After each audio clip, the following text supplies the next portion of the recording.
Então, agora sim, boa noite.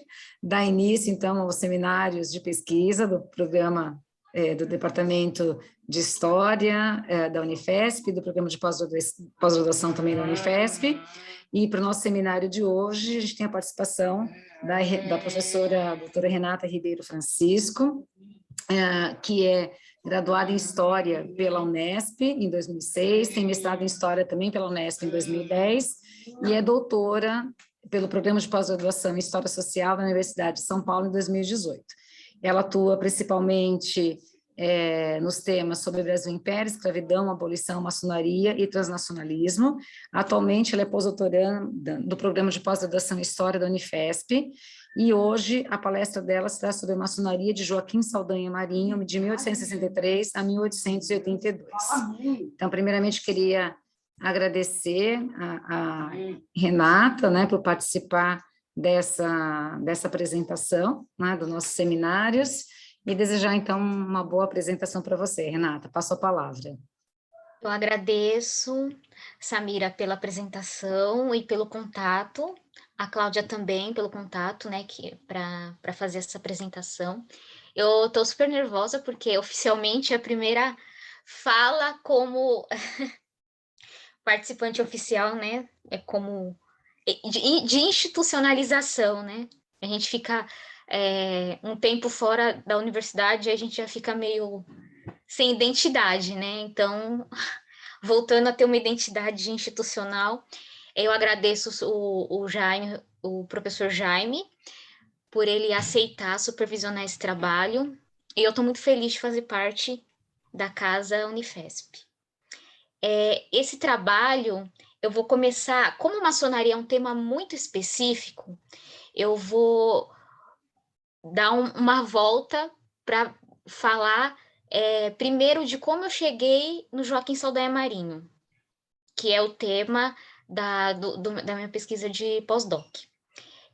Então, eu vou começar falando um pouquinho da tese, e aí eu vou explicar como que eu cheguei até o Joaquim Saldanha Marinho, e explicando também o que é a maçonaria, porque existem várias nuances que se eu não explicar, fica difícil de entender por que o Joaquim Saldanha Marinho é um personagem importante e que eu considero importante para a pesquisa. Para ele não ficar assim à deriva, eu vou falar um pouquinho sobre o caminho da tese e de como esse caminho da tese me jogou para o Joaquim Saldanha Marinho, que é um personagem bastante interessante e ainda muito pouco estudado. A minha tese de doutorado, defendida em 2018, tinha como tema a maçonaria e o movimento abolicionista em São Paulo. Para desenvolver esse tema, eu trabalhei com fontes privadas, né, que estão alocadas nas duas lojas maçônicas que eu pesquisei, Loja Piratininga e a Loja América. Essa escolha não é por acaso e, ao mesmo tempo, foi ainda bem que essas duas lojas existem, e elas existem desde o século XIX, são muito importantes, são as duas mais antigas da cidade de São Paulo, e felizmente as duas estão com atividade até os dias de hoje, e felizmente as duas me permitiram ter acesso a essa documentação, que são as atas maçônicas. E as atas maçônicas são um documento muito específico da loja, é o diário da maçonaria, é o documento que vai registrar o cotidiano da loja, a relação com os membros, quem entra, quem sai, a identidade desses maçons, são todas definidas dentro dessa documentação. Além das atas maçônicas, eu também tive a oportunidade de olhar os boletins, que felizmente cada uma das duas ordens que existiam no Brasil, elas publicavam o seu cotidiano nesse espaço. Então, dava para ter uma noção geral da maçonaria e uma noção e entrelaçamento com essas atas. Esses documentos, eles conversavam entre si. E aí eu vou explicar mais para frente por quê. Então, para a tese, o objetivo principal era falar a respeito de se a maçonaria em São Paulo tinha sido se a participação da maçonaria tinha sido pouco significativa ou se ela tinha tido uma participação, se tinha assumido uma posição de protagonismo dentro do movimento abolicionista.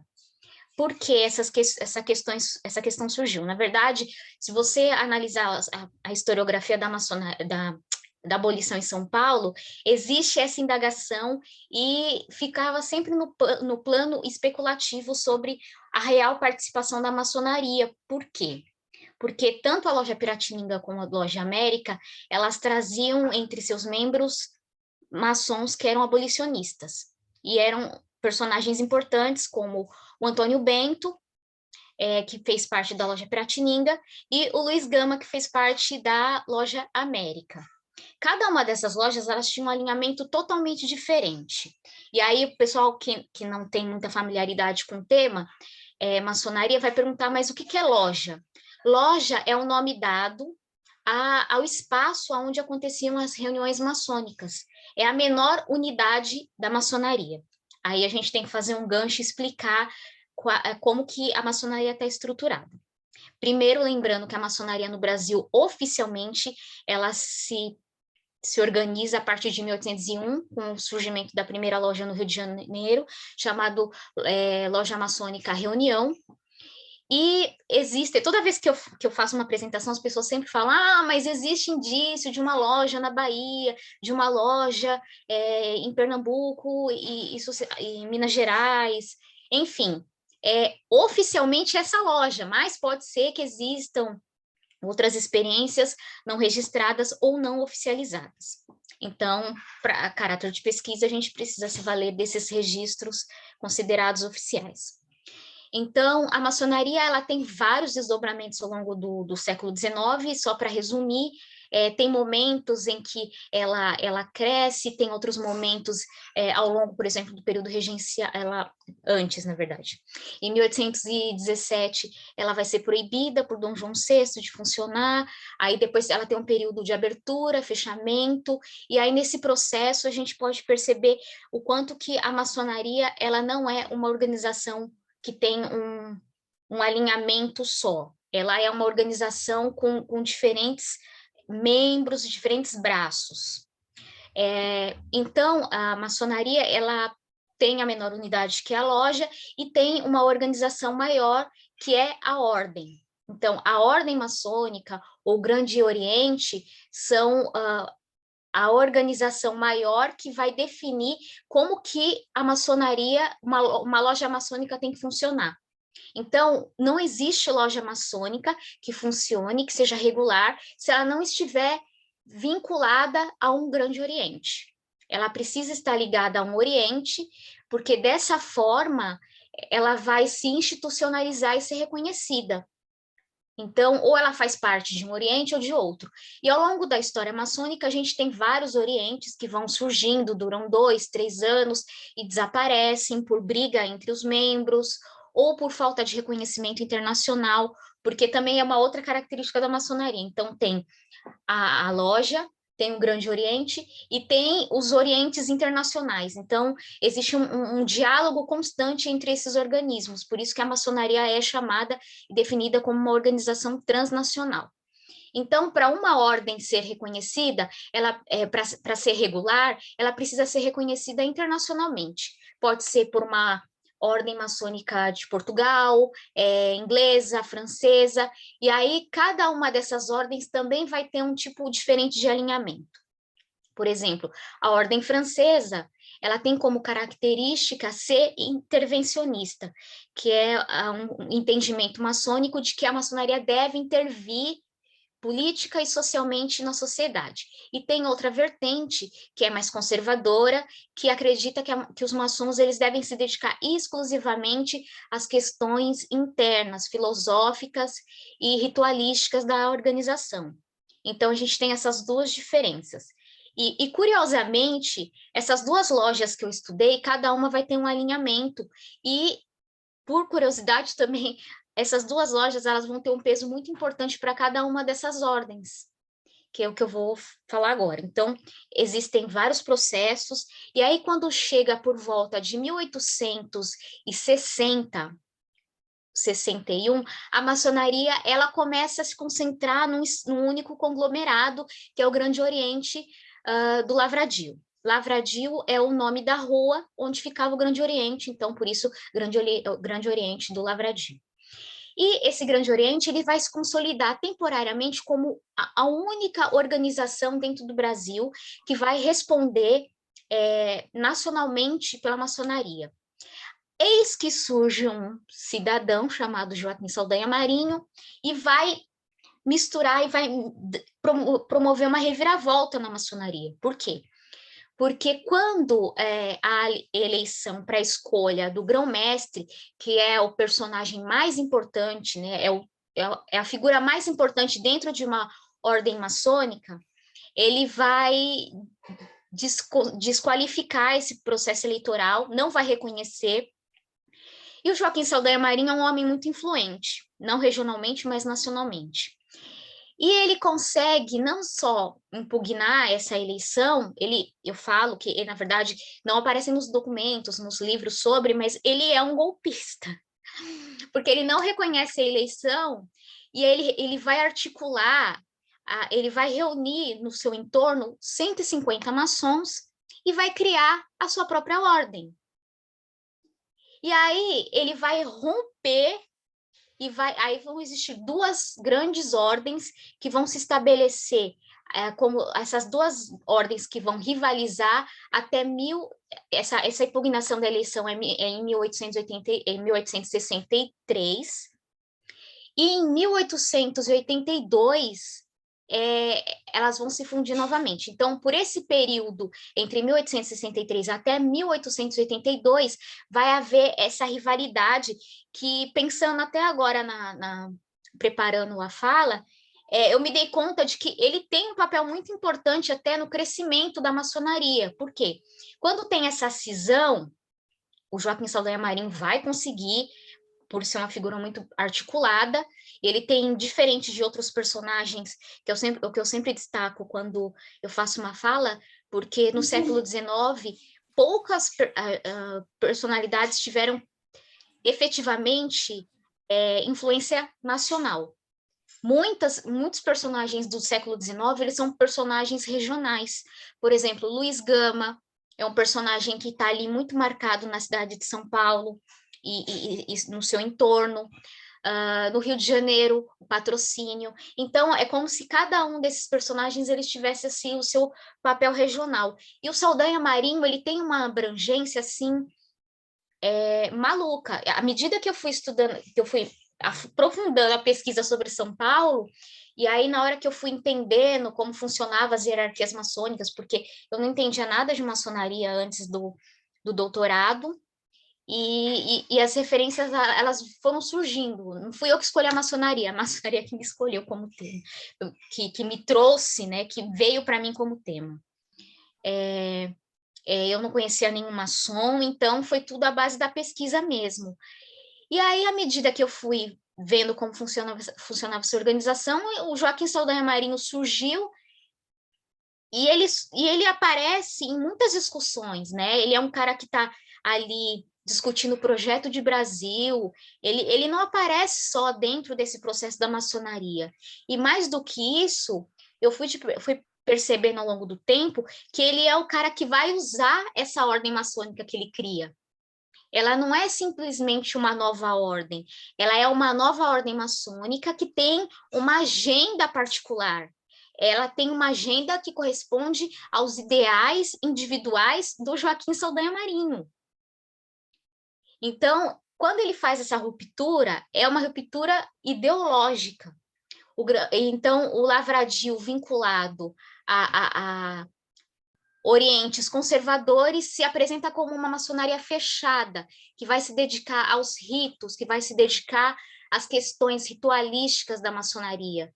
Enquanto que, quando ele faz essa cisão, ele vai trazer para o norte maçônico brasileiro um olhar politizado. Então, ele vai trazer uma agenda dentro da maçonaria, que é uma agenda republicana, uma agenda que é abolicionista. Ele tem uma fala quando ele assume, de dizer que a abolição ia acontecer através da maçonaria. Isso não aconteceu.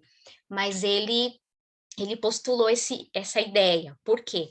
Porque ele tinha aquele projeto e acreditava que, através da maçonaria, ele ia construir e postular todas essas ideias. Vários exemplos vão surgindo a partir disso. A Loja América em São Paulo, por sua vez, é uma das lojas maçônicas, né, através de trabalho da Luaê ai, meu Deus, esqueci o sobrenome dela, Carneiro. Ela faz um trabalho sobre a Loja América, pensando o papel que a Loja América teve na articulação e criação do Partido Republicano. E não por coincidência, a Loja América era uma das queridinhas do Grande Oriente, do Saldanha Marinho. E a Loja Piratininga era a queridinha do Grande Oriente do Lavradio. E ambas eram consideradas, à época, as duas lojas maçônicas mais ricas que existiam. Uma demonstração dessa riqueza podia ser percebida nas próprias atas maçônicas. Por quê? Porque a Loja América, ela tem como característica, as lojas maçônicas, né, de modo geral, tem como característica a ajuda mútua. Só que essa ajuda mútua, ela não se limita aos membros daquela loja. Essa ajuda mútua pode ser para outras lojas maçônicas e também pode ser para lojas assim, do país inteiro. E a Loja América, ela praticamente dialogou com lojas maçônicas do Brasil inteiro, oferecendo, ajudando maçons de outras lojas que estavam em necessidade. Então, havia esse transbordamento que não se tratava mais, lógico, a pesquisa, eu foquei em São Paulo, mas eu fui percebendo que havia um desdobramento muito grande ali para ser explorado, dessa perspectiva do entendimento da maçonaria. Então, essas duas lojas estavam aí rivalizando e representando esses dois entendimentos de maçonaria fechada e maçonaria intervencionista. E a Loja América vai ser uma loja extremamente ativa, e a loja maçônica que vai ter, por cerca de 10 anos à sua frente, o Luiz Gama, que é o grande abolicionista de São Paulo. Então, toda a historiografia sobre a abolição sempre buscou entender como que era esse engajamento da Loja América em relação ao movimento abolicionista.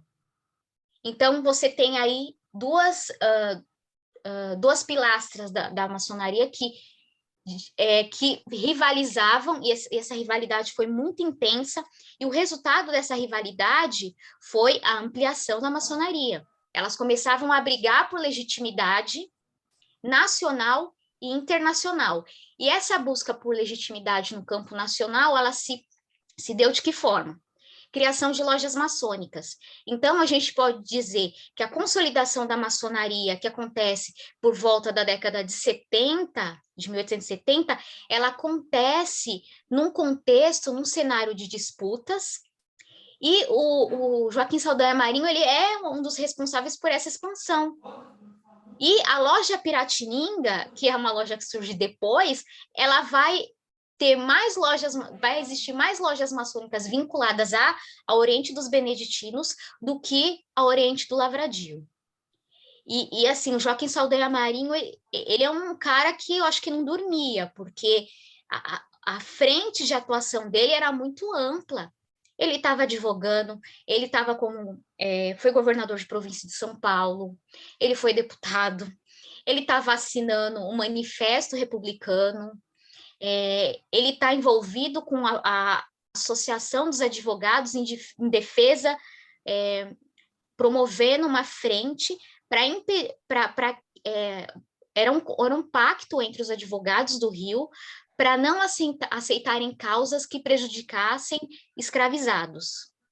Então, ele vai criando diversas frentes e, ao mesmo tempo, ele vai transformando essa agenda dentro da maçonaria a um ponto que ele quase que rompe o sentido do que é a maçonaria. Por quê? Porque existe um documento chamado a Constituição de Anderson, que foi postulado no século XVIII, 1753, que é o documento que vai dizer quais são os deveres e os direitos dos maçons. E dentre ali o que está postulado, eles afirmam que pessoas que não nasceram livres não podem ser maçons. E o Joaquim Saldanha Marinho, ele rompe isso, e ele decreta que dentro, em 1876, que libertos podem ser iniciados na ordem. Aí fica a pergunta, quantas pessoas conseguiram ser iniciadas que eram libertos? Isso nunca, os documentos não revelam. Mas ele foi um cara bonzinho, por que que ele tomou essa atitude de permitir a iniciação de libertos na sua ordem? Ora, ao meu ver, não se tratava de algo, uma plataforma só de bom mocismo, mas ele estava interessado em ampliar o máximo que ele podia.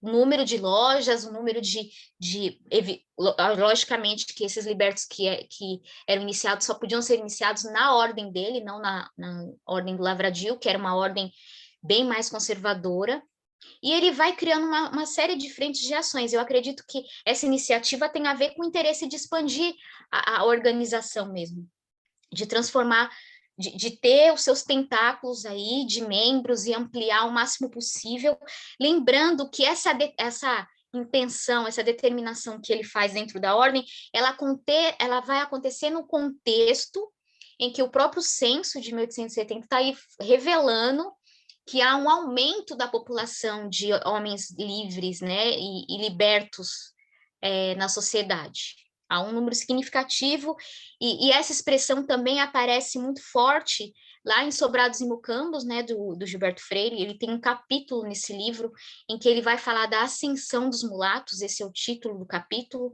e aí ele vai falando como esses homens eles vão assumindo poder e espaço, né, nessa sociedade. E eu acho muito interessante que ele, numa passagem desse texto, ele fala sobre a mudança do sobrenome, e o Saldanha Marinho vai recorrer nisso, e aí eu falo da questão da identidade racial dele, que dos estudos que tem sobre o Joaquim Saldanha Marinho, poucos trazem e referendam a identidade racial dele. A Célia Maria Marinho de Azevedo, ela tem esse livro aqui, que é A Maçonaria, Antirracismo e Cidadania, que eu li durante o processo da tese, e ela ela é uma das poucas autoras que fala sobre a identidade racial do Joaquim Saldanha Marinho. E aí a gente fica, ele tem um engajamento ali, sim, mas ele também tem as suas contradições como homem do seu tempo, e embora ele defenda também, né, ele tem experiências de defesa de escravizados, ele tem experiência de ter defendido João Matos, que era um personagem que eu não me aprofundei nele, mas eu achei muito curioso o fato, eu não tenho certeza, mas acredito que esse homem era um homem de cor também, que ele passou por diversas cidades, passou por Jundiaí, Santos, e ele atraía os escravizados, ajudava na fuga de escravizados, facilitava a fuga de escravizados de fazendas e falsificava cartas de alforria. Eu acho essa história impressionante, e mais impressionante ainda também o Joaquim Saldanha Marinho aceitar defender esse cara, né? Porque esse cara chegou um momento que ele fez isso várias vezes, ele chegou a ser procurado pela polícia, tinha lá cartazes, né, espalhados por vários lugares, à procura desse personagem do João Matos, e ele era um cara, ou seja, inimigo dos senhores de escravizados, e é o cara que o Saldanha Marinho vai lá e fala, não, eu vou defender, e ele defendeu e conseguiu garantir a liberdade desse cara. Então, eu estou dando esse exemplo para mostrar as diferentes frentes de atuação desse personagem que vai aparecendo em espaços diferentes, né?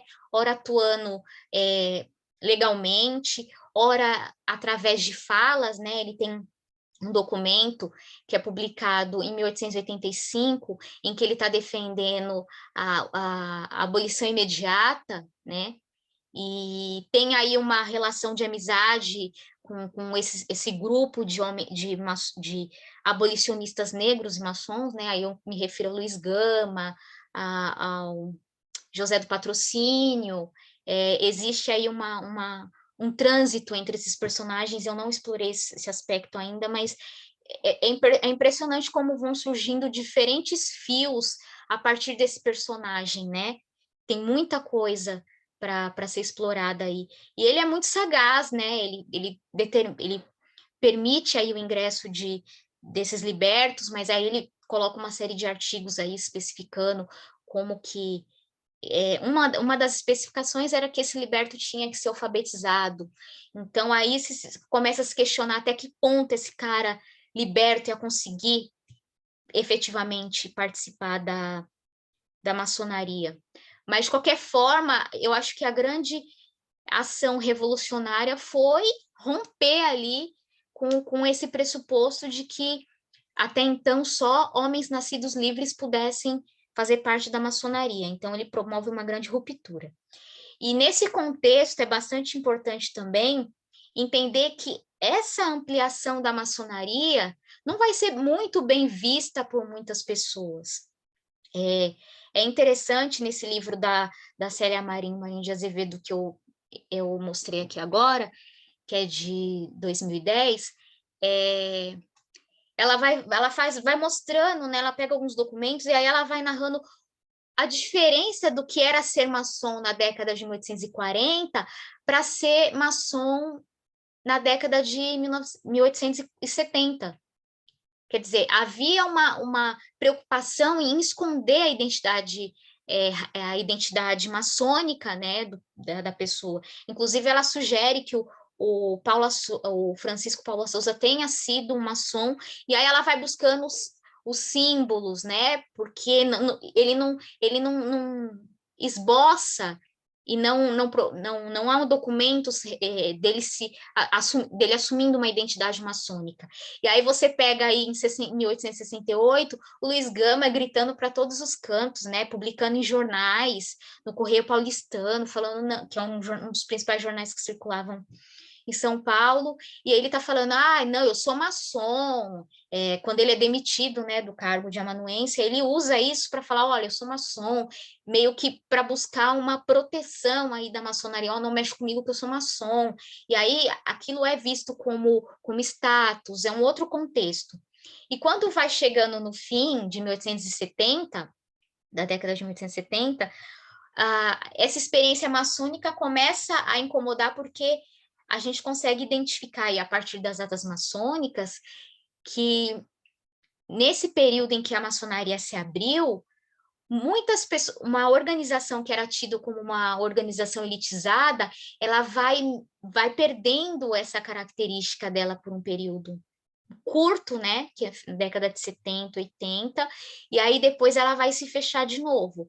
Mas nesse pequeno período, há uma briga aí, porque começa a entrar muita gente para a maçonaria, e inclusive eu encontrei um jornal, eu até cito na tese, de uma briga, é um artigo em que eles começam a discutir essa falta de critérios para a iniciação de maçons, né, que eles chamam.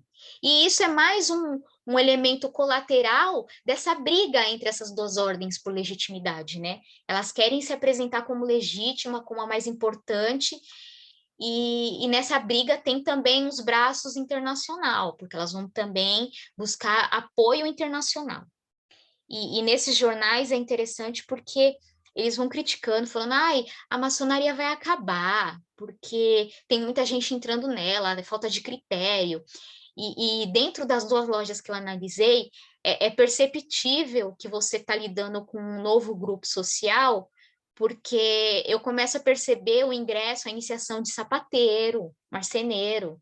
Quer dizer, é um outro grupo, né? No início você vê lá de 1850, né, da loja Piratinga, é o ano da sua fundação, é possível perceber aí a iniciação de estudantes da faculdade de Direito, um número expressivo, advogados, comerciantes, e não há uma grande variedade em termos profissionais.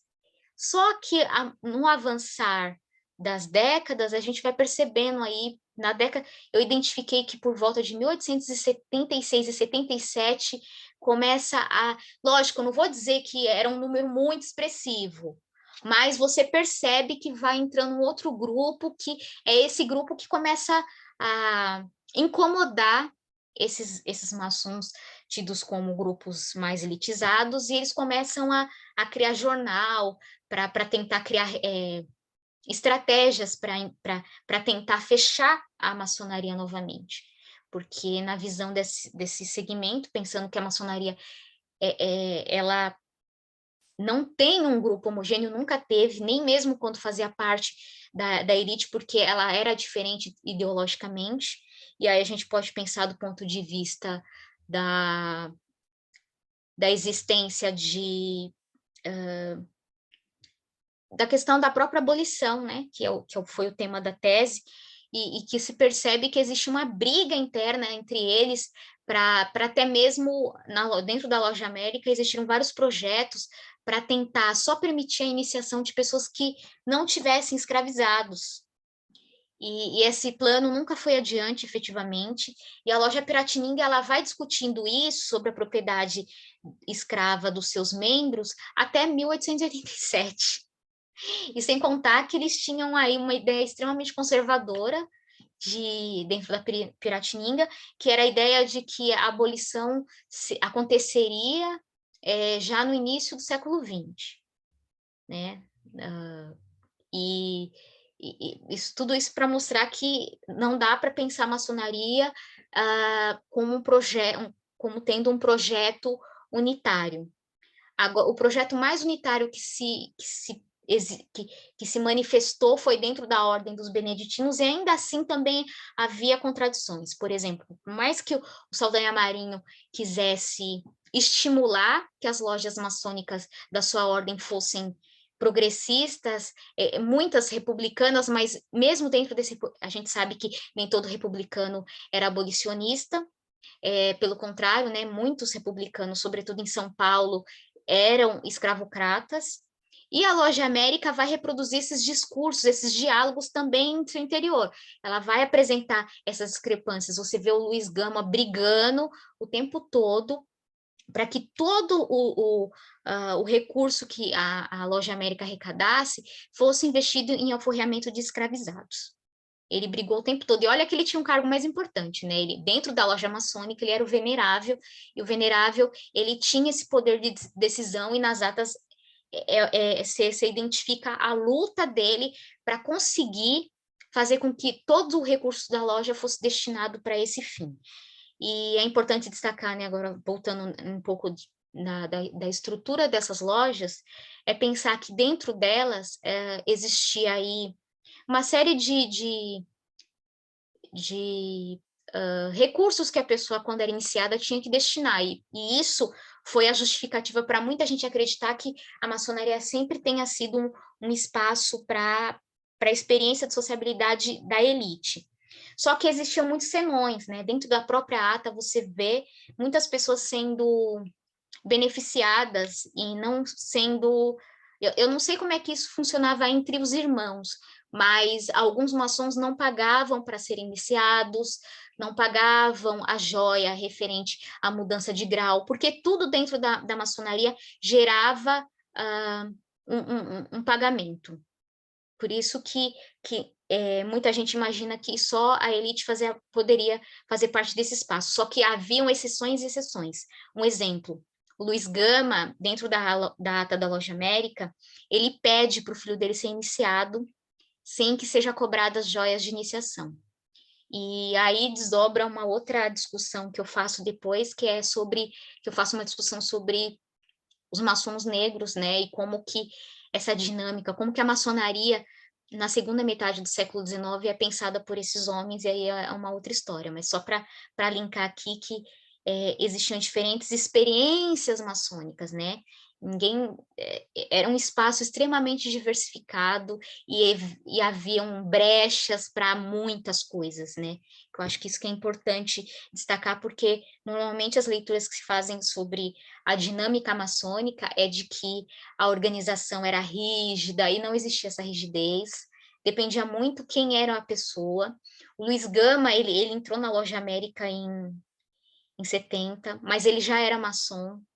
Ele tinha passado pela loja 7 de setembro antes, mas eu já não sei aonde ele foi iniciado. É muito provável que ele já fosse maçom há muito mais tempo, e ele foi convidado.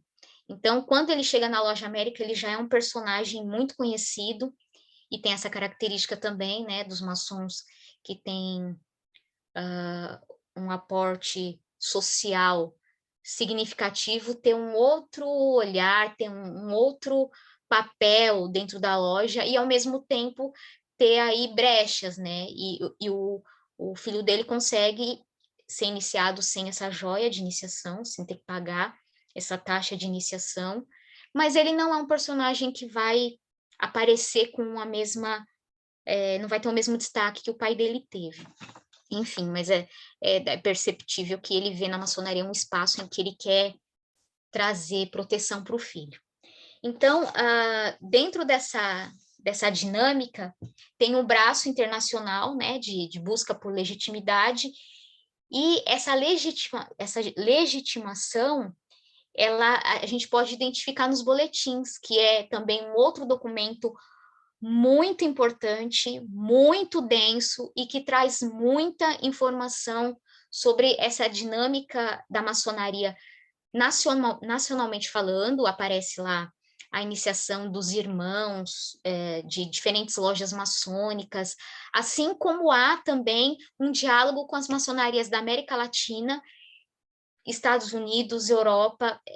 É impressionante o diálogo que eles conseguiram estabelecer aí nessa segunda metade do século XIX, considerando todas as limitações que a gente sabe que existe, né, do ponto de vista da dinâmica, da geografia, enfim. E o Joaquim Saldanha Marinho, ele dentro dessa lógica de legitimação, ele começa, aí eu tenho que fazer uma parte para explicar rapidamente a dinâmica da maçonaria nos Estados Unidos. Nos Estados Unidos, até as guerras de independência nos Estados Unidos, né, por volta de 1776, se eu não me engano vai até 1781, se alguém for expert nos Estados Unidos, depois me corrija.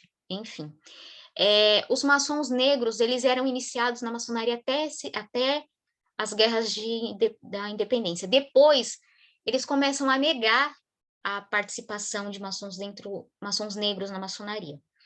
E aí surge um personagem chamado Prince Hall, que é um homem negro de classe média, nascido livre, e ele vai, diante dessa impossibilidade de experiência maçônica dos homens de cor, ele vai até a loja inglesa e pede e solicita a criação de uma ordem maçônica exclusivamente para homens negros. Então, a dinâmica maçônica nos Estados Unidos, ela vai assumir essa dinâmica da segregação racial que vai se estabelecer nos Estados Unidos. E no século XIX, a Prince Hall vai começar a criar aí os seus espaços, as suas lojas, e o Joaquim Saldanha Marinho começa a reconhecer todas essas lojas. E isso, para essas lojas formadas por homens de cor, é extremamente importante, porque é reconhecimento internacional. Eu não sei como que os outros países, como os outros países olharam para essas lojas, mas o Joaquim Saldanha Marinho reconheceu várias delas, Carolina do Sul e sucessivamente, várias outras lojas, loja maçônica da Louisiana. Então, ele é um personagem que está muito antenado, assim. Eu fiquei impressionada que ele é um personagem que circula, porque tem um determinado momento que ele vai ser convidado a ser deputado representando o Amazonas.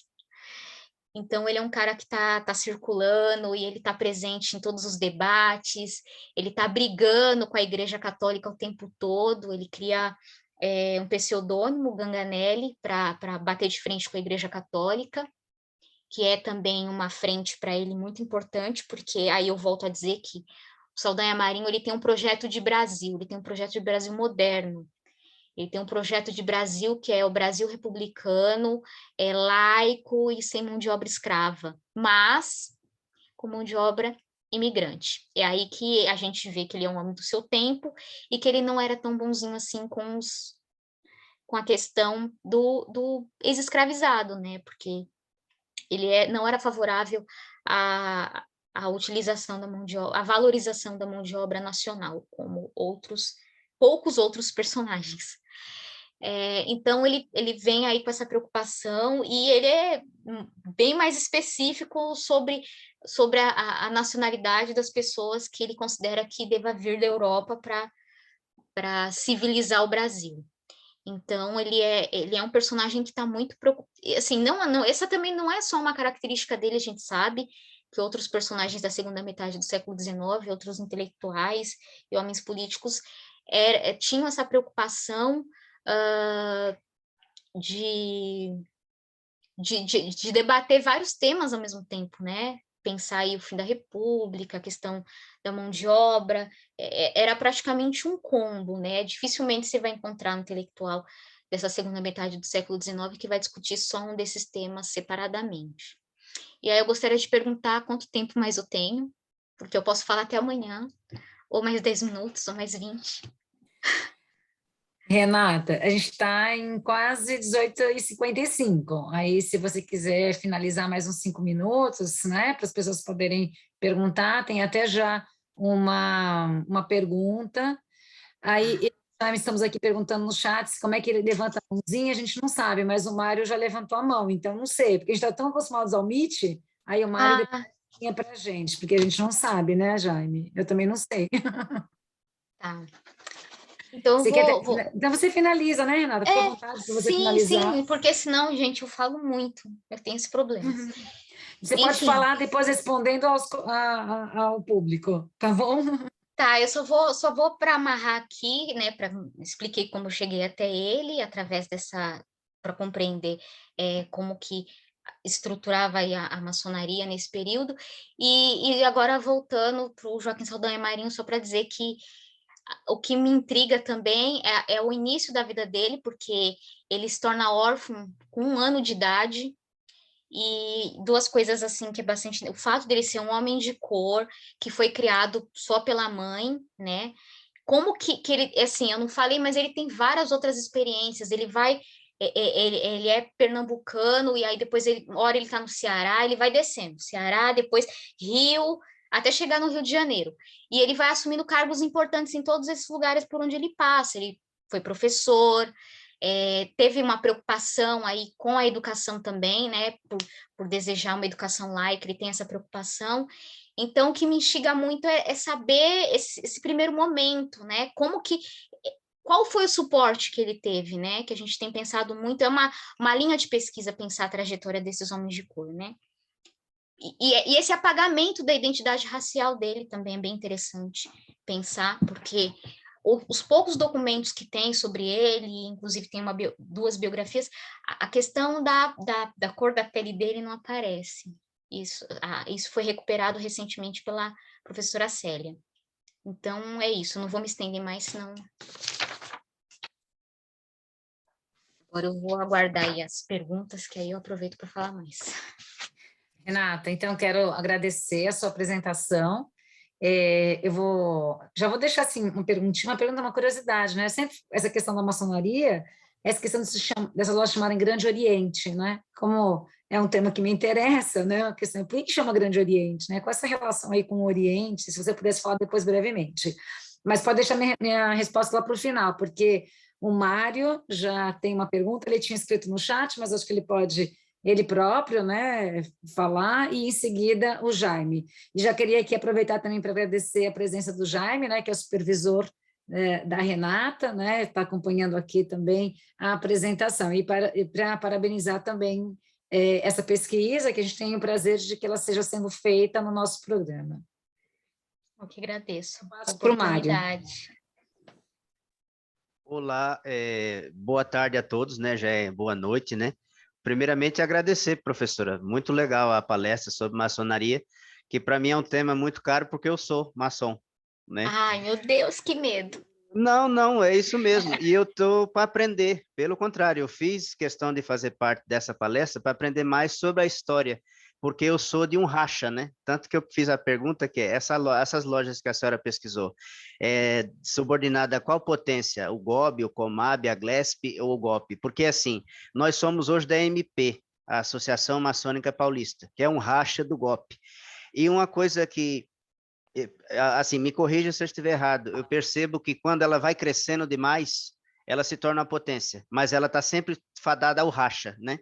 A GOP veio da GLESP, e a GLESP veio do antigo GOB, e assim eles vão brigando e rachando, brigando e rachando. E essa questão dos interesses que você falou, é totalmente claro onde eu faço parte. Onde eu faço parte, eu sou coveiro e maçom. Lá tem técnicos, tem doutores, tem médicos, tem advogados, é bem mais, digamos, democrático, o espaço de profissionais, liberais ou não, né? E já a Glesp, ela é mais elitizada, né? E lá nas lojas que eu frequento, né, tem irmãos negros, irmãos de candomblé, irmãos de Umbanda, irmãos evangélicos, ou seja, credo religioso e questão de classe lá tem de várias, né?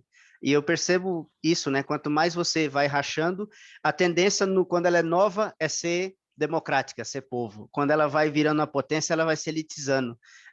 É uma coisa normal, né? Que você percebeu nas suas pesquisas, e a questão da indicação, né? Se hoje, ainda da forma que eu fui indicado por alguém que me ligou. Se tem as indicações, se tem processos para você entrar, essa é a dúvida, porque eu estou como aprendiz, né? Eu até galgar os outros espaços lá dentro, né? Demora muito, né? E agradeço demais. E vai servir até para fazer um trabalho maçônico, né? Porque a gente é obrigado a fazer 11, né? Mas a gente pode fazer uns a mais, né? E esse eu com certeza, inclusive eu gostaria de saber das suas fontes e se você tem algum artigo disponível para eu usar como referência, que eu agradeço demais essa contribuição, né? Que é um tema que para mim é caro e eu desconhecia sobre o Joaquim Saldanha, né? Eu agradeço. Boa tarde. Eu que agradeço as perguntas. Eu respondo agora ou junto com as outras? O que você... Como você prefere, Renata? A gente pode talvez fazer 3 perguntas e aí você acho que é melhor. né? Porque assim fica mais, faz um bloco, né? Então eu passo para o Jaime. Boa noite a todo mundo. Renata, muito bom ter você aqui na casa. Já escrevi isso aqui no chat, foi muito interessante a tua apresentação. A minha pergunta é aparentemente muito boba e eu nem queria que você gastasse muito tempo com ela. Eu sou nascido na zona leste de São Paulo e ali no bairro do Belém tem uma rua chamada Saldanha Marinho. Até eu trabalhar com você, isso era basicamente o que eu sabia sobre esse homem. Então, eu queria que você nos contasse um pouco sobre a trajetória dele. Você um pouco nos falou dele na maçonaria, mas eu queria saber mais alguma coisa a respeito em termos da formação dele, da trajetória política que eu sei que ele teve, né?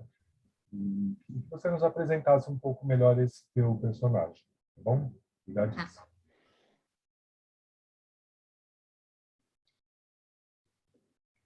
Já foram as 3? Já, né?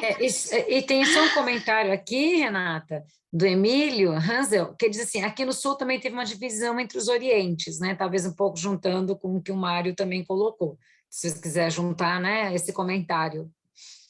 Tá. E claro, e a minha pergunta também digo como já, minha pergunta tola, né? Mas pela curiosidade, porque eu desconheço muita coisa da maçonaria, e aí, claro, você como especialista pode nos ajudar a esclarecer algumas questões. Sim, essa questão do Grande Oriente, eu vou até pensar no aspecto da... Alguém falou alguma coisa? Pensar um pouco sobre a dimensão da maçonaria buscar uma antiguidade, porque isso também é uma grande discussão. Quando surge a maçonaria?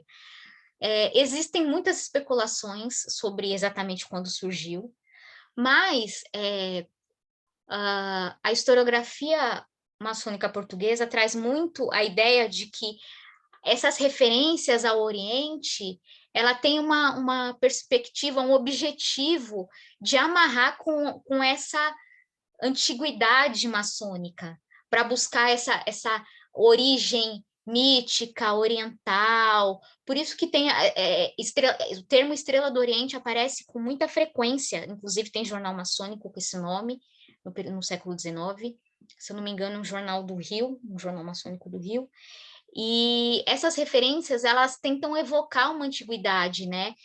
A própria tentativa de apropriação de símbolos egípcios para mostrar uma antiguidade da origem maçônica. Então, tem esse objetivo de trazer uma antiguidade, né? Os mitos de origem da maçonaria têm esse objetivo de evocar, inclusive, o próprio, aí eu até falo, o Mário, né, vai saber bem isso, que ele é frequentador da maçonaria, né, de loja maçônica, e sabe que dentro da maçonaria tem o templo, que tem as colunas que vão reproduzir o Templo de Salomão, que é uma origem mística. Se aquilo realmente existiu ou não, na verdade não está nem posto em mérito mais, mas é no sentido de que é uma construção, é o mito de origem da maçonaria, né?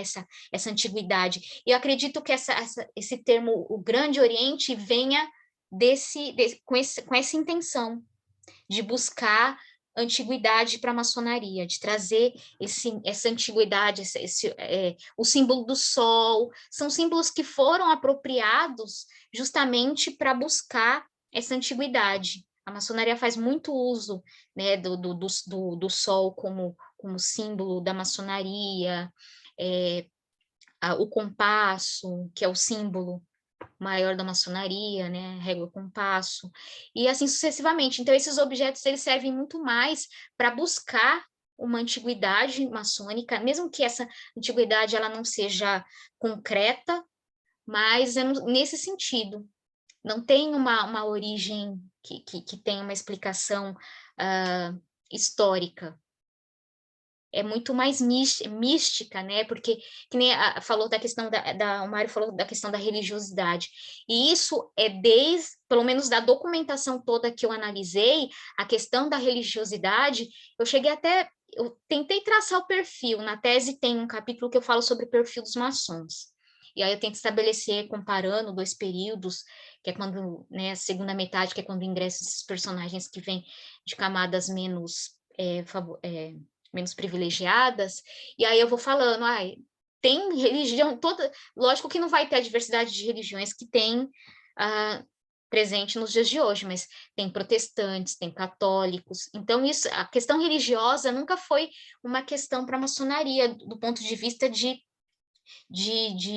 religião individual, desde que fosse uma questão privada. O problema da maçonaria com a Igreja Católica é que ela era uma instituição de Estado. Agora, no âmbito particular, no âmbito privado, não há problema nenhum. Inclusive, a loja Piratininga, a grande parte dos maçons eram católicos. E todas as ações da loja eram destinadas a questões religiosas, né? Eles faziam donativos entregavam donativos para as irmandades religiosas, enquanto a América vai ter um engajamento mais politizado, mas ela também destina, sim, recursos para o alforriamento de escravizados. Inclusive, uma coisa que deu para notar é que os escravizados entendiam, sim, que a maçonaria, que o templo maçônico era um lugar onde eles poderiam buscar aí recursos, pecúlio para obter a sua liberdade. Deixa eu ver outra pergunta que foi feita aqui, sobre as divisões maçônicas. Eu identifico, porque assim, ao longo do século XIX existiram várias ordens, assim, que duraram pouquíssimos, coisas de 1, 2 anos. As que duraram mais no século XIX, foi o Grande Oriente do Lavradio e o Grande Oriente, ele termina em 82, quando o Joaquim Saldanha Marinho, ele renuncia à ordem. Então, quer dizer, todo esse período em que ele esteve à frente da maçonaria, ele atuou como grão-mestre, ou seja, o cargo mais importante, todas as decisões passavam por ele. Então, ele não existia eleição dentro da ordem dele, era ele assumindo esse cargo do início ao fim. Tanto é que ele que encerra, ele que está cansado, ele não vai permitir que outro assuma, ele encerra a loja, ele encerra o Oriente dele. Não vou poder administrar, então Então, ninguém vai. Assim, nos tempos, e agora no presente, o que eu identifico é que para cada estado, praticamente existem 2 grandes orientes, né? Então, não existe um órgão centralizador como existia. Eu acho que mesmo com toda a fragmentação, no 19, num determinado período aí, dessa briga que acontece entre 1863 e vai até 82, existia muito mais centralidade e unidade do que nos dias de hoje. Porque nos dias de hoje, cada estado tem um Grande Oriente, tem o Grande Oriente de Minas, Grande Oriente de São Paulo. Então, está completamente fragmentado. Porque naquela época não existia essa... Você via dentro da Ordem dos Beneditinos, loja maçônica do Pará, do Rio Grande do Sul, toda dialogando com essa única vertente, ou com o Grande Oriente do Lavradio. Então, olhando por essa perspectiva, eu imagino que no século XIX teve muito mais unidade. E aí a gente, que não deu tempo de falar, tem a questão religiosa, que por um período de tempo, as 2 lojas maçônicas, as 2 ordens maçônicas brigam entre si, elas vão se unir para combater a Igreja Católica, no período de 2, 3 anos. Então, quer dizer, olhando para esse viés, por 3 anos a maçonaria foi completamente unificada. Então, eu acho que os dias de hoje ela está muito, muito fragmentada. E se a gente pensar até do ponto de vista político, porque a Loja América conseguiu, junto com outras lojas maçônicas, fundar o PRP, o Partido Republicano, então paulista. Então, quer dizer, existe aí todo... até porque havia uma força política também, né? E existia um outro contexto que favoreceu isso. Então, eu acho que a força maçônica era maior e a unidade dentro dessa fragmentação toda que foi descrita, maior do que nos dias de hoje. Então, eu vou ser bem sincera com você, faz um tempo que eu não entro em contato com essas 2 lojas e eu não sei te dizer qual é o Oriente ao qual essas 2 lojas pertencem. Isso eu vou ficar te devendo essa resposta, desculpa. E o artigo, eu posso sugerir para você... eu acho que a tese, né? Acho que a tese tem aí as referências para você pesquisar outros autores, que está no banco de teses da Universidade de São Paulo. Ali tem a bibliografia e grande parte das pesquisas aí já aparecem ali, né? Além da pesquisa. Aí depois, se você quiser, tem um artigo que eu falo só sobre maçons negros, que eu estendi um pouco a discussão que vai para além da tese, mas eu acho que a tese é o melhor documento para você pensar aí o seu trabalho, o seu ponto de partida, né? Aí, a partir daí, você pode olhar outras referências, e se você jogar meu nome no Google, esses artigos todos aparecem lá, porque são revistas online, né? Eu estou tentando publicar um agora para a revista da Revista de História da Unesp, que vai sair, não sei se esse ano ou começo do ano que vem. Tem também a revista da UFOP, que eu falo dos maçons negros, e tem também a revista maçônica de Goiás, desculpa, de Brasília, ligada à Universidade de Brasília, que eu falo sobre memória maçônica. Tem também a revista Sankofa, que eu falo sobre historiografia maçônica. E aí eu acho que é basicamente essas pesquisas que eu acho que pode te ajudar. E alguém colocou aqui já o título do artigo. Foi o Jaime. Obrigada, professor. Meia hora para ver. Estou sem óculos. Enfim. Desculpa. A resposta do Jaime. Olha só, querendo fugir da pergunta. Então, vamos lá. Então, essas questões mais ligadas à origem dele, que é o que me intriga, porque ele saiu de Pernambuco, ele é filho de militar. O pai dele morreu na insurreição pernambucana, no fronte, e o nome do pai dele era Pantaleão Ferreira, e o nome da mãe dele, Ágata Saldanha Marinho. E só essa informação, para mim, já diz muito. Por quê? voltando ao texto do capítulo do livro do Gilberto Freire, ele falava que era muito comum os homens de cor, para ter às vezes buscar um sobrenome mais interessante, às vezes se apropriar do sobrenome da mãe, que não era costume registrar, e é bem provável que esse não fosse o registro dele, que é algo que eu preciso pesquisar. Registro de batismo dele, porque ele vai se apropriar do sobrenome da mãe, né, Saldanha Marinho. E eu acredito que toda essa rede que ele vai construir é a partir da família da mãe, não da família do pai, né? O sobrenome aí diz alguma coisa. Eu acredito que a família de origem racial negra deva ser do pai. E aí ele foi professor no Liceu de Pernambuco, depois ele ele foi promotor no Ceará, e aí ele vai descendo, depois ele foi deputado, e a atuação política dele também é muito importante. Ele aparece aí como deputado, e aí ele é o primeiro deputado a se eleger pelo Partido Republicano, e ele tem aí como projeto político laicizar como é que fala? O cemitério. Esse é um projeto dele. E é um projeto importante por quê? Porque, para quem não sabe, os maçons eles foram proibidos, né, de serem enterrados nos cemitérios, dentro daquela briga entre a maçonaria e a Igreja Católica que era responsável pela administração dos cemitérios. Então, era uma briga também de interesse maçônico, né? Então, ele esteve à frente do jornal Republicano, no Rio de Janeiro. Então, ele circulou por muitos espaços, né? Ele é um personagem muito interessante, e eu espero que da próxima vez eu consiga responder melhor a essa origem dele, né? Que é uma coisa que... assim, é interessante porque ele tem um vínculo muito próximo da mãe, assim. Tanto é que quando a mãe dele falece, aparece lá no boletim maçônico os maçons homenageando a mãe do Saldanha Marinho. E ela é uma pessoa que esteve ali presente ao longo de toda a vida dele.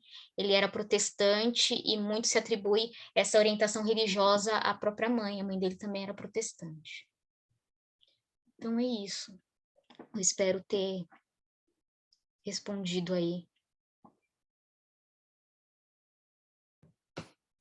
Obrigada, Renata. Tem o Fernando também quer fazer uma pergunta, ele disse assim, nessa próxima rodada, e o Silas só fez um comentário no chat que sobre a questão do ingresso de ateus na fraternidade, né, se há esse registro. Então, Fernando, você gostaria de fazer o seu comentário, por favor? Boa noite, gostaria de agradecer a oportunidade de estar aqui com vocês, saudar o meu irmão aí também, que está aí. Eu acho que assim, é importante a fala da doutora, porque eu usei algumas partes da tese dela num projeto que eu galguei de grau, tal, um determinado grau lá dentro da loja, e eu acho que é de extrema importância. Agora, eu tenho uma questão que foi me levantado no dia, que suscitou algumas perguntas que eu particularmente eu não soube lidar muito bem. E eu gostaria que você pudesse dar uma aprofundada, falar um pouco mais sobre, com relação às atividades dos militares durante o processo republicano. Se tinha algum conflito dessa ala progressista com esses militares. Por que eu falo isso? Porque nós tivemos alguns maçons civis, né, como você já disse, que eram chamados até de republicanos históricos, tal, que tinha o Quintino Bocaiúva, que foi o fundador do jornal A República, que foi grão-mestre do Grande Oriente, o Campos Salles, que foi presidente da República, o Prudente de Moraes, teve o Rangel Pestana, até várias nomes de rua aí de São Paulo, né? O Glicério, o Américo de Campos, o Pedro de Toledo, enfim, teve uma série de personagens assim bem importantes. E como que funcionava essa questão militar, das atividades militares, com a atuação de muitos maçons, com essa efervescência de lojas com inspiração, com uma certa inspiração maçônica progressista? Como que eles lidavam com isso? E sobre uma questão que você levantou também sobre o aspecto místico, eu particularmente quando eu entrei sobre essa ótica da maçonaria esotérica com S e a maçonaria esotérica com X, que é uma diferenciação que é bem importante que se faça, né? Infelizmente, eu acho que eu tenho comigo que ela se perdeu no meio do caminho com relação ao esotérico com S. Tenho comigo que vários irmãos estão lá dentro, mas não sabem qual é a importância daquele simbolismo, das lendas que são tratadas nos graus, nos rituais. Então, eu tenho comigo que hoje a gente está muito mais numa perspectiva de uma maçonaria com X do que com S, do esotérico. Então, acho que dando um complemento sobre essa questão do misticismo que há, enfim. E uma outra questão também que você falou é com relação à Loja América. Se for aquela lá do Paraíso, ela está no GOSP, que que houve uma cisão agora, né? Então, Agora, recente, essas mudanças, elas são muito recentes, são né? recentes, E aí tem agora um Grande Oriente de São Paulo, que é ligado ao GOB Central lá em Brasília, e tem o Grande Oriente de São Paulo, que é uma cisão aí. Aproveitando essa questão da cisão, se você pudesse falar um pouquinho sobre a cisão de 1927, também acho que seria legal, dá para o pessoal também ter uma noção sobre essa questão. E De valeu quando? da cisão de 1927. 1927? Teve uma cisão Poxa, bem... Eu sei que foge um pouco do período histórico que você trata, mas teve uma cisão bem importante também em 1927 que eu gostaria de saber um pouco mais. Já que nas próprias lojas ela é tratada bem por cima, assim. nossa. Ó, em relação... porque, assim, o que você está perguntando é depois do 19, né?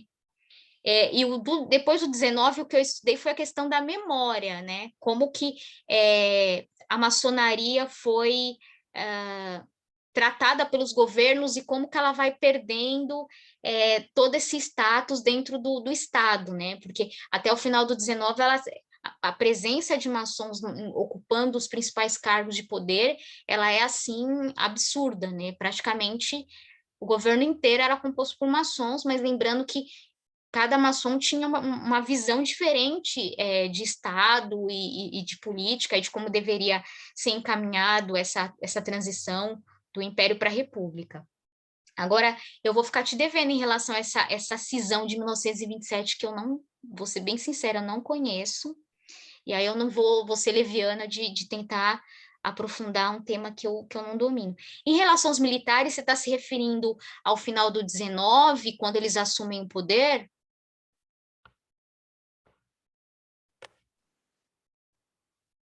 Fernando? Alô? Oi. Alô? Alô? Alô? Oi.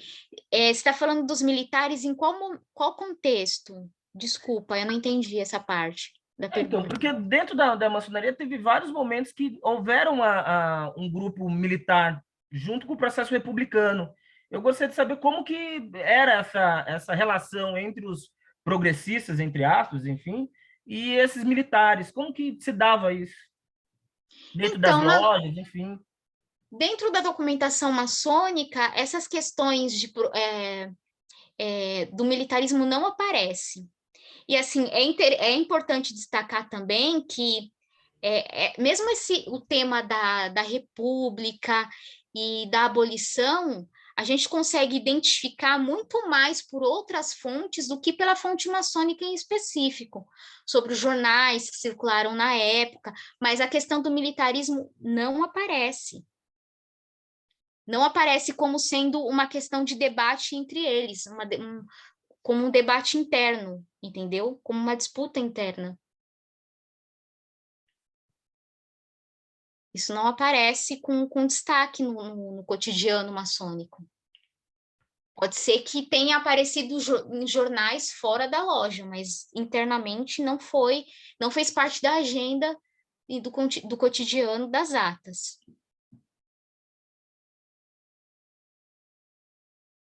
Fernando?